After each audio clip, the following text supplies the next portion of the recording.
Hello friends, good morning, જય શ્રી કૃષ્ણ. કેમ છો બધા? મજામાં ને? હું આશા રાખું છું કે તમે બધા મજામાં જ હશો. આપણા દિવસની શરૂઆત થઈ ગઈ છે તો આપણે આપણા વ્લોગની પણ શરૂઆત કરી દઈએ. અને ટાઈમ થયો છે 6:30 પોણા 7 વાગ્યાનો ટાઈમ થયો છે. ગુડ મોર્નિંગ, જય શ્રી કૃષ્ણ. કેમ છો બધા? મજામાં? ચાલો, જો આપણે આજે રજા છે એટલે આપણે મજામાં કે તો મજામાં. ઉત્સવને આજે આપણે સ્કૂલે મૂકવા જવાનું છે. હા, જો વિજય કોટબોટ પહેલી તો ચડાઈ કરે છે. પછી આવી પાછા ખાઈ પી હોઈએ જા. ઉત્સવ ગુડ મોર્નિંગ. Good morning. ઉત્સવ ટેબલ પ્રમાણે પુસ્તક ભરે બધાય. હાલો, તમે મૂકી આવો ત્યાં હું ગરમ ગરમ તમને બનાવી દઉં. બરાબર? ચાલો, હવે ઘરનું કામ બધું થઈ ગયું. આજ થોડુંક થઈ ગયું કામ કરવામાં મોડું. કાલે હું નોકરીએ ગઈ હતી રિલીવરમાં, એટલે ઘરમાં થોડુંક કામ આડાવડું પડ્યું હોય એટલે આજ થોડુંક કામ કરવામાં મોડું થઈ ગયું. અને સાહેબી ઘરે છે એટલે હવે અત્યારે બપોરની રસોઈ કરવાની. તો હાલો હવે હું ફટાફટ રસોઈ કરવા માંડું. રસોઈમાં જ આપણે છે ને ભટુરિયા ઝીણા ઝીણા સરસ ભરાઈને એવા રીંગણા છે. રીંગણાનું ભરેલું રીંગણા અને બટાકાની ચિપ્સ નાખી દઈશ એટલે ઉત્સવે ખાઈ લઈએ. અને આ આપણે મગફળી અને વરિયાળી અને તલ એનો ભૂકો કર્યો. અને આ ખાંડ થઈ રહી હતી દળેલી, એટલે દળેલી ખાંડ છે આમાં. અને આમાં છે ભરેલ શાકનો મસાલો. તો હાલો હવે હું ફટાફટ શાક ભરી લઉં ને ત્યારે હમણાં છે ને અડધી પોણી કલાક નહીં થાય ને ત્યાં ઉત્સવે આવી જશે. ભૂખ ભૂખ કરતો કરતો ત્યાં હાલો હવે હું રસોઈ બનાવી લઉં. ચાલો, ત્યાં મેડમ કંઈક કરે છે. શું કરે છે? આવી મેડમ જી કરતા હોય એ તો મેં મારા વ્યુઅર્સને કહી દીધું. આજ બુધવાર છે, તમે કઈ બાજુ નીકળી ગયા હતા એ કયો તો હાલો. હું ખર્ચો આવ્યો. શું ખર્ચો આવ્યો? તમે ગાડીમાં આગલો ટ્યુબ ટાયરનો જોટો નાખ્યો નવો. હા, 2 વ્હીલમાં. એ નતો હાલે. હવે નતો હાલે એમ. મેં કીધું મંદિરે જવાનું કઈ ગયા અને એની બદલે હું તો હજી કા નહીં આવ્યા. રસોઈનો ટાઈમ થઈ ગયો, રસોઈ કરવા માંડી. તેમને આજે આ દાળ ભાતનો પ્રોગ્રામ કેન્સલ લાગે છો. આ દાળ ભાતની વિજય હમણાં કીધું હું ભરેલ શાક નથી કર્યું. ભરેલું કરું શાક. બરોબર. રીંગણા ને બટાકાની ચિપ્સ ને ડુંગળી નાખું ભરેલી. હા, નાખી જ દે. આવશે ને? હા, ઉત્સવને ના નાખ. ઉત્સવને તો બટાકાની ચિપ્સ હોય એટલે ડુંગળી તો ખાય. એ રીંગણું એક જ નાખે તો ડુંગળી ભરું. બરોબર. હા, ભર ને. હા, બરાબર. તો ચાલો, આપણે તો તૈયાર થઈ ગયા બધે. રામચરિત માનસ મંદિર ગૌરીધરે જઈ આવી. શ્રી રામ ભગવાનને મળી આવી. અયોધ્યા તો કરી જ આવું. સાચી વાત છે. અહીંયા જઈ આવી. રામચરિત માનસ મંદિર અહીં ગૌરીધર પાસે આવ્યું છે. ત્યાં અમે જઈએ છીએ તો વિડીયોમાં કન્ટિન્યુ બન્યા રહેજો. ત્યાંનો વ્યૂ અમે તમને બતાવશું.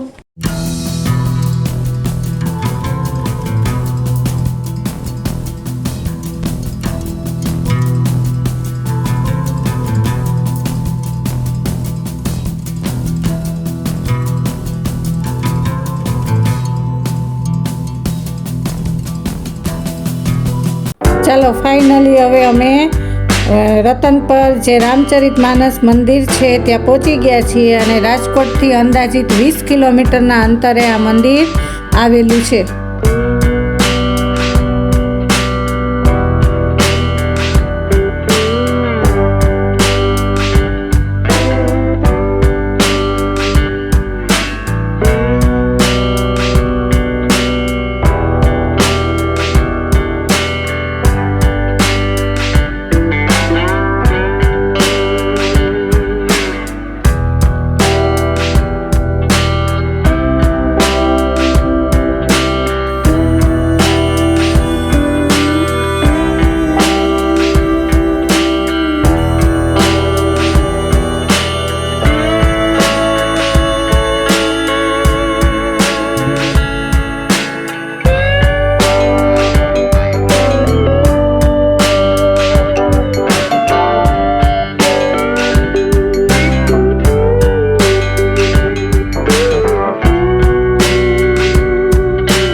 મંદિરની બહારથી રચના ધનુષ આકારની છે અને 100 ફૂટનું ધનુષ આકાર છે અને 207 ફૂટ એની લંબાઈ છે, 99 ફૂટ પહોળું છે અને 81 ફૂટ ઊંચું આ એનો મંદિરનો રચના છે, આખી આકાર છે.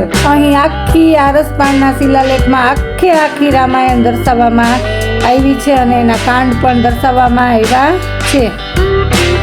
અહીં મહાદેવ પાર્વતીજીને રામાયણ સમજાવે છે.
ચાલો હવે આપણે જે મેઇન જૂનું મંદિર છે ત્યાં દર્શન કરવા જઈ રહ્યા છીએ, તો વિડીયોમાં કન્ટિન્યુ બન્યા રહેજો, તમને પણ દર્શન કરાવશું.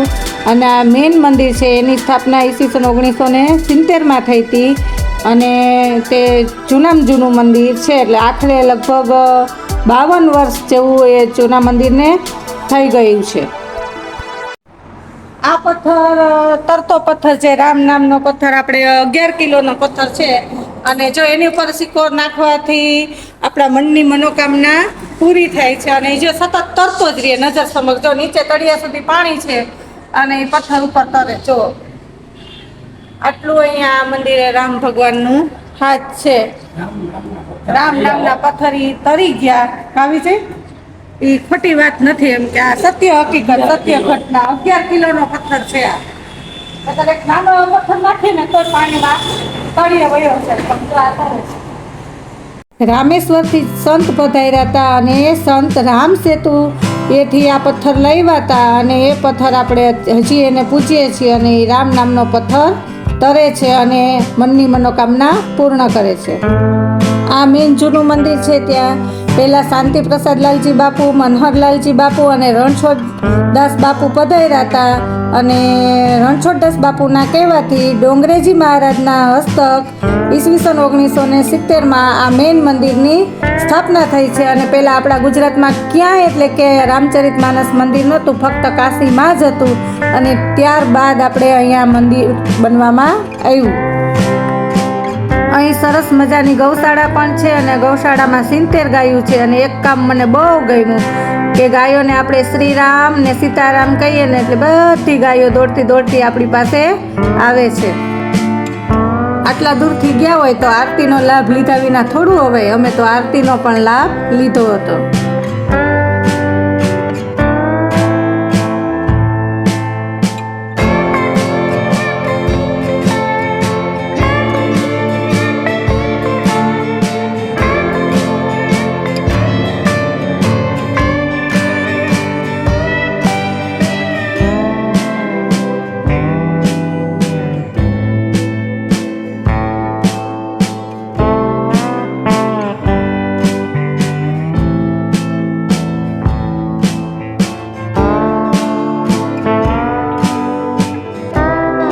અહીં દરેક ભાવિક ભક્તોને વિનામૂલ્યે ભોજન પ્રસાદીની પણ સુવિધા છે. કોઈ ભાવિક ભક્તોને જવા દેતા નથી. બધાને બહુ આદર અને સત્કારથી બધા ભાવિક ભક્તોને પ્રસાદી પણ અપાવે છે. અને અમે આ ભોજન પ્રસાદીનું શૂટ લેતા ભૂલી ગયા છીએ, નહીંતર ભોજનાલયનું શૂટ લેત. અમે પણ પ્રસાદી લીધી અને ખૂબ આનંદ થયો.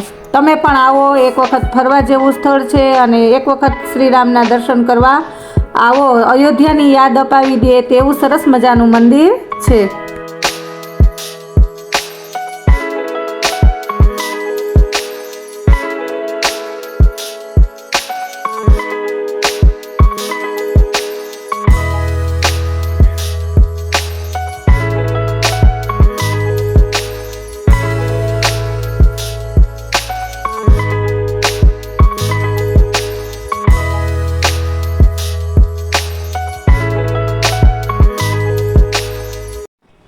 ચાલો ફાઇનલી અમે 8:30 વાગ્યા છે અને હવે ઘરે પહોંચી ગયા છીએ.